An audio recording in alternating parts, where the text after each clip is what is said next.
Dear Patriots, before the news starts, please subscribe to our patriotic channel by clicking the subscribe button. Give us a thumbs up to this video. Don't forget to leave your opinion below in the comments section. Share the news on Facebook and Twitter so you friends see it. Thank you. I wish I could tour without getting shot. Kathy Griffin blames Trump for putting her life in danger. Shlaki Shako Meja Kathy Griffin got in trouble with the Secret Service earlier this year when she staged a photo shoot of herself holding a severed, bloody dummy head of Republican President Donald Trump and then published the photos on social media. Griffin's career suffered as a result of this disgusting provocation. She lost her annual high-profile job co-hosting CNN's New Year's Eve celebration, and she has had the majority of her well-paid stand-up comedy gigs cancelled. Instead of taking stock of her grave error in judgment, Griffin is now blaming Trump for the fact that her career has been destroyed. Complained Griffin about the flack that followed her severed head photos going viral, but the president's Twitter feed is the greatest programming director ever. The minute he tweeted that tweet about me, it was literally breaking news on every channel. She whined, it was very soon after the commie firing. He, Trump, absolutely used me as a tool to distract from his bad news of the day. After that, I had to go offline because of the death threats. He didn't use my handle in his tweet, so he didn't have my followers coming after him. Kathy then claimed that her obvious publicity stunt would not have been a news story if not for Donald Trump. She said, I think it would have been gone in a week without his tweet. Trump knows what would be perceived as something hysterical and he loves hysteria. There are millions of people who think I'm a member of ISIS to this day. The woman who joked about Trump getting murdered actually went so far as to blame the president for her life potentially being in danger. The comedian griped, they were thrilled to have someone come over and make fun of Trump. I wish I could tour in the US without getting shot. I know I can't. I was in the middle of a 50-city tour when the tweet happened. It was cancelled in 24 hours. Do you think Griffin might actually be nuts?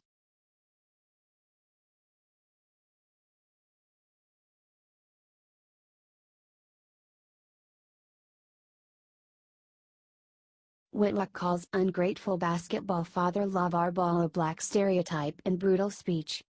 President Trump saved 3 basketball players from being sent to prison in China. However, the father LeVar Ball refused to be even remotely grateful. Since then CNN has had him on, and he is getting famous for hating the president. Recently his son, Los Angeles Lakers rookie Lonzo Ball gave LeVar $400,000 which he immediately spent on a $400,000 Rolls-Royce. Fox Sports 1's Speak for Yourself co-host Jason Whitlock went after Ball and explained why he is a stereotype. LeVar Ball was supposed to be this disruptor. He's taking on the NCAA, he's taking on the NBA, he's taking on Nike and Under Armour and Adidas. He's going to reconfigure the way everything's done, explained Whitlock. LeVar Ball is the perfect black father, he's involved with his kids, blah, blah, blah, blah blah. LeVar Ball is a stereotype, bottom line. That's all that is. That's a stereotype. Get some money, blow it on a Rolls-Royce, a Lamborghini, a Ferrari, a $5.2 million mansion in Chino Hills, he's a stereotype, said Whitlock. Doug Gottlieb agreed as well. I think they're more likely to go broke than anything else, Gottlieb stated. I think instead of being a great rags to riches tale, it's rags to riches, back to rags tale, that is the most likely conclusion, said Gottlieb.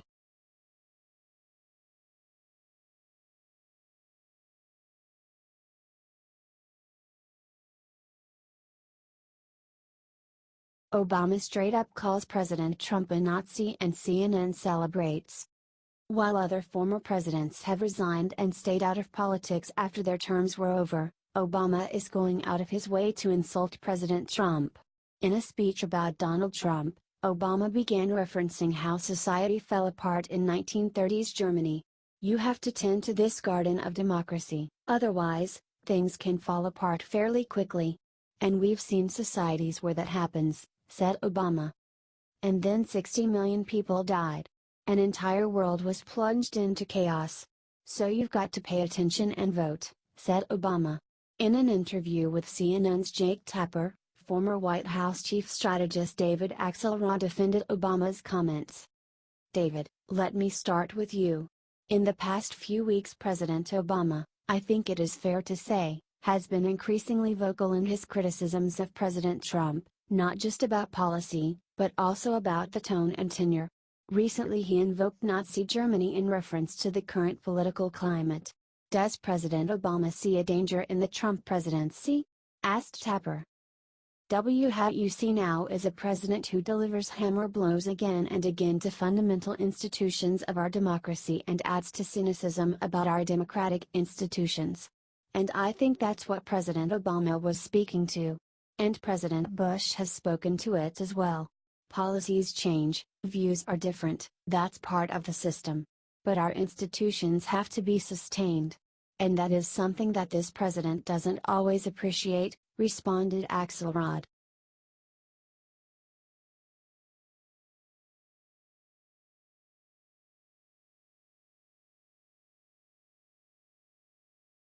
College teaches students problem of whiteness course, GOP lawmakers fight back. The University of Wisconsin-Madison is teaching a class called The Problem of Whiteness. Surprisingly, the professor, Damon Sajnani, is white. The course teaches students how white people are racist and whiteness is horrible. Critical whiteness studies aims to understand how whiteness is socially constructed and experienced in order to help dismantle white supremacy. Our class will break away from the standard US-centric frame, and consider how whiteness is constructed globally, with particular attention to paradigmatic cases like South Africa, says the course description.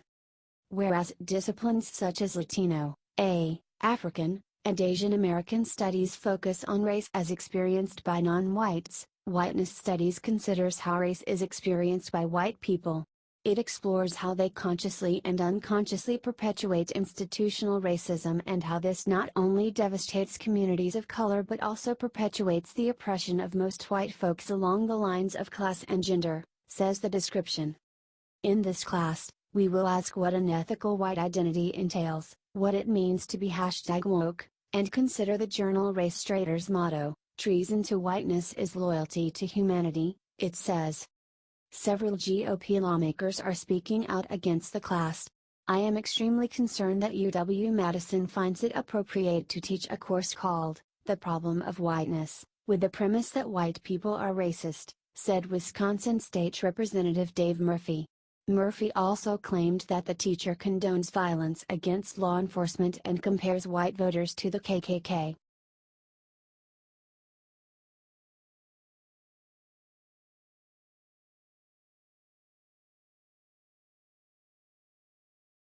CNN accuses Trump of politicizing the Mueller investigation. Many people can see that the Mueller investigation is nothing but a crybaby liberal attempt to delegitimize the election of Donald Trump. The investigation was a political, partisan attack against the president from the beginning. But according to CNN senior legal analyst Jeffrey Toobin, President Trump made the case political when he pointed out that the FBI is politically biased. I actually think the president has been more effective than we're giving him credit for here. If you look at the polls, for better or worse, Republicans now have a much more negative view of Robert Mueller than they did when he was appointed, said Toobin. You know, the president has succeeded in politicizing this investigation, and that means that Mueller is seen, at least by more people than previously, as someone who is sort of part of the political maelstrom in which we live instead of an independent actor, said Toobin. This will serve as an opportunity to attack him if he takes even more direct action against the president. I'm not saying the president was right to do that. But I think we need to acknowledge that there has been a change of perception, at least by the Republican base, said Toobin. The fact that there are people in the Justice Department who have previously expressed political views is nothing new. It's not disqualifying. But it's being used here by the president and his allies to create the impression that there is something wrong with this investigation, and that's false, but a lot of people believe it, said Toobin.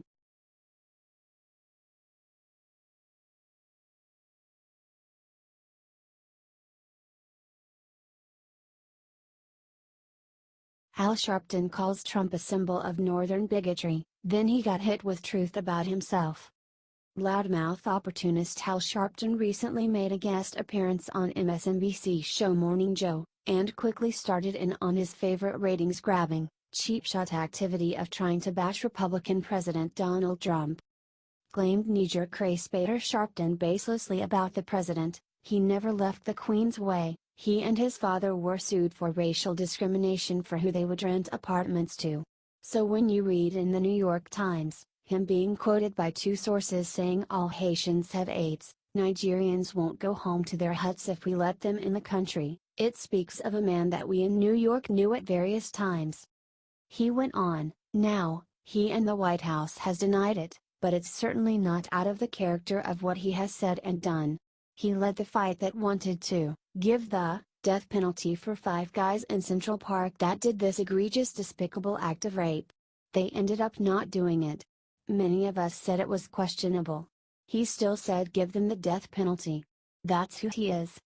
He concluded by calling Trump a symbol of northern bigotry, stating, I think a lot of Americans look at civil rights and race relations in the South in the 60s and miss New York in the 80s where you had many incidents. They get away with it because don't want to talk about up north kind of problems and Trump symbolizes it. Trump is as much a symbol of northern bigotry as you have others that were southern. Thankfully, people saw right through Sharpton's insulting words and hit back with the truth about the civil rights leader. Said one internet commenter, well, maybe Al, but you are definitely a symbol of black bigotry, and not just for the North, but for the whole country. Another added, Al Sharpton doesn't believe half of what he says. He just likes to talk and talk and talk and talk. Saying outrageous things gets him noticed. Anybody else think he's beginning to look like a shriveled up old prune? Do you think Al Sharpton is an idiot?